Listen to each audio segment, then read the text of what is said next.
এর থেকে স্বাদের রেসিপি আর একটাও খুঁজে পাবেন না। এটা বানানো যেমন সহজ, খেতে কিন্তু তার থেকে বেশি মজার। আজকে আপনাদেরকে দারুণ সুস্বাদু ধনিয়া পাতার ভর্তা তৈরি করে দেখাচ্ছি। আর এভাবে ধনিয়া পাতা ভর্তা করলে বেশি স্বাদ হয়। তো প্রথমেই এখানে 20টার মতো কাঁচামরিচ নিয়েছি। কাঁচামরিচটা কিন্তু কোনো টেলে নিইনি, একদম সরাসরি কাঁচামরিচটাই নিয়েছি। একটু লবণ দিয়ে প্রথমে মরিচটাকে ভালো করে বেটে নিতে হবে।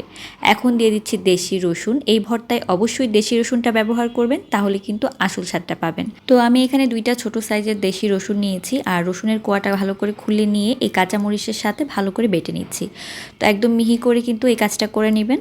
এরপর আমি যেটা দিব এখানে ধনিয়া পাতা, দেশি যেই ধনিয়া পাতাগুলো আছে সেগুলো নেবেন। বিশেষ করে এই ভর্তাটা কিন্তু শীতকালে বেশি ভালো লাগে। এখন গরমের সময় যে ধনিয়া পাতা পাওয়া যাচ্ছে সেটাই আপনারা ব্যবহার করবেন। তো ধনিয়া পাতাকে ছোট করে কেটে নিয়েছে। এখন ধনিয়া পাতাগুলো একদম মিহি করে কিন্তু বেটে নিতে হবে। সব কিছুই কাঁচা অবস্থায় আছে। এই ভর্তায় আমি পেঁয়াজ ব্যবহার করি না বা সরিষার তেলও দিই না, জাস্ট রসুন, কাঁচামরিচ, লবণ আর ধনিয়া পাতা।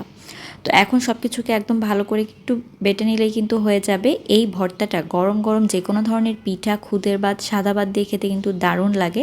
আমি শীতকালের জন্য অপেক্ষা করি না, যখনই খেতে মন চাই এভাবে ধনিয়া পাতা ভর্তা করে অনেকগুলা কাঁচামরিচ দিয়ে খেয়ে নিই। সবাই ভালো থাকবেন।